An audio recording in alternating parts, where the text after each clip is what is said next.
Hello everyone, कैसे हैं आप सभी लोग। आशा है कि आप लोग बहुत अच्छे होंगे।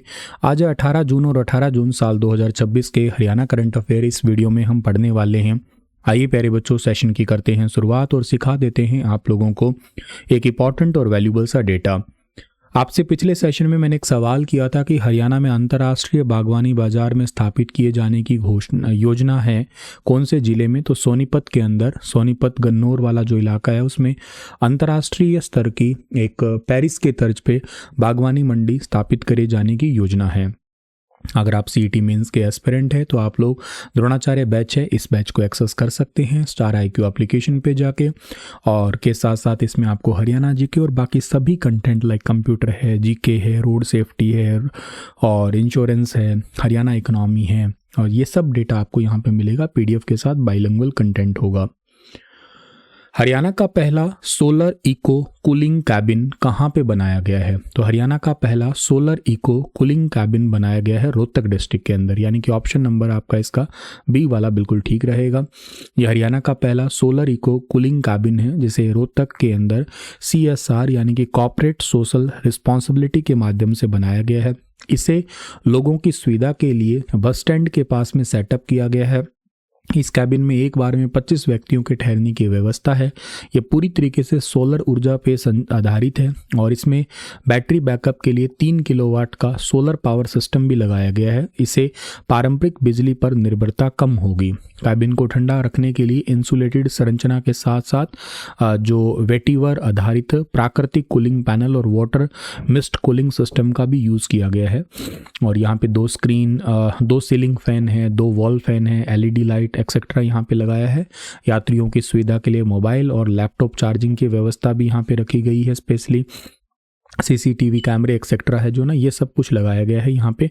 तो ये पॉइंट आप लोगों को यहाँ से याद करने के हैं। तो मतलब आपको एक छोटा सा पॉइंट इतना याद रखना है कि हरियाणा का पहला सोलर इको कूलिंग कैबिन लगाया गया है हरियाणा के रोहतक डिस्ट्रिक्ट के अंदर म्युनिसिपल कॉर्पोरेशन रोहतक के द्वारा, जिसके अंदर बैठ के मतलब सोलर एनर्जी से चलेगा। ये कूलिंग सिस्टम प्रॉपर होगा, वेटिंग के टाइप से आप बैठ सकते हो, इंतजार कर सकते हो अपने बस का, या कोई पर्टिकुलर काम किसी पर्सन का इंतजार करते हैं तो बैठ सकते हैं यहाँ पे, कहने का मतलब। हरियाणा में मुख्यमंत्री नायब सिंह सैनी ने 31 करोड़ रुपए की लागत से बने नवनिर्मित हैंगर और ATC भवन का उद्घाटन कहां पे किया है। तो ATC भवन का उद्घाटन किया है चौधरी बंसीलाल सिविल एरोड्रोम भिवानी के अंदर। ऑप्शन नंबर 3 वाला बिल्कुल ठीक है।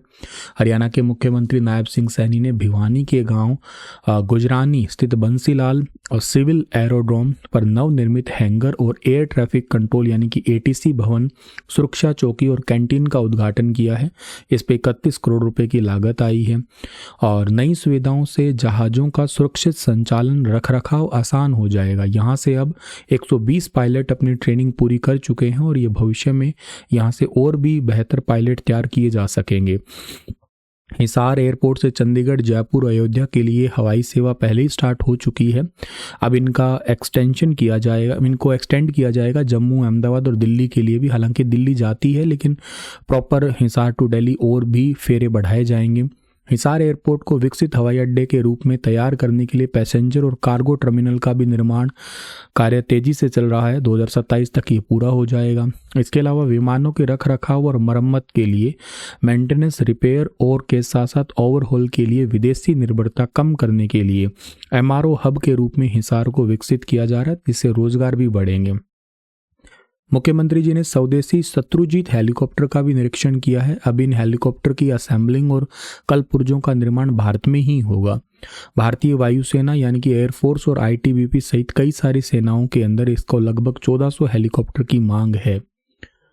Haryana state grappling wrestling championship 2026 में गोल्ड मेडल किसने जीता है। तो इसके अंदर मेडल जीता है मोनांक डागर ने।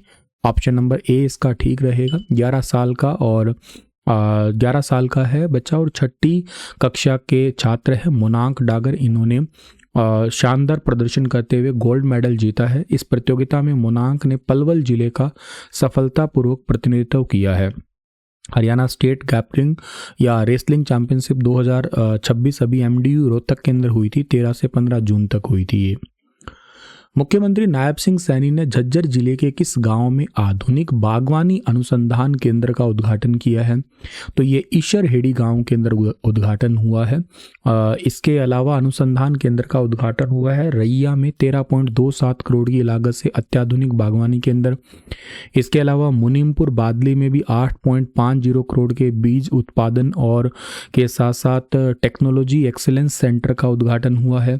इसके अलावा 53.60 करोड़ की 7 अन्य विकास परियोजनाओं को आम जन को समर्पित किया है।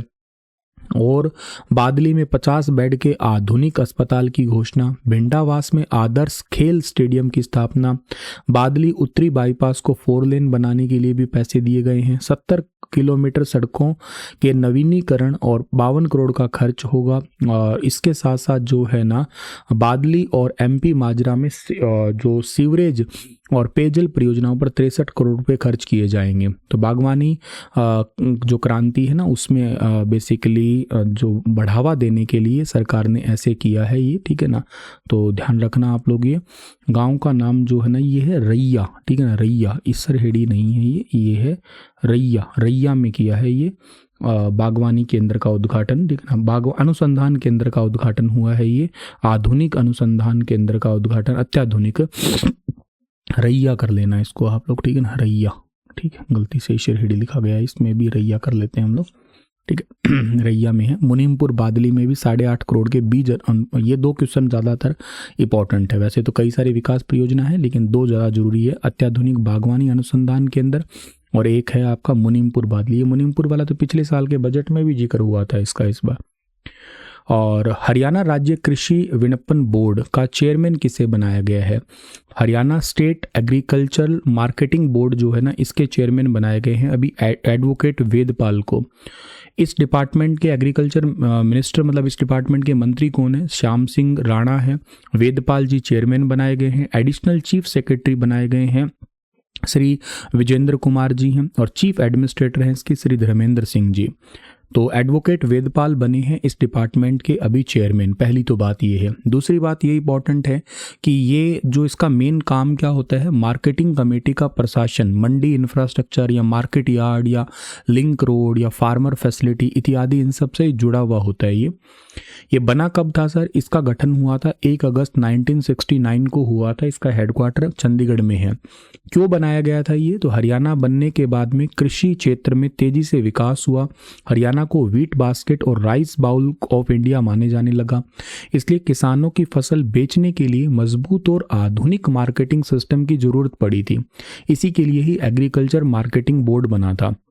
1 अगस्त 1969 को चंडीगढ़ में हेडक्वार्टर है।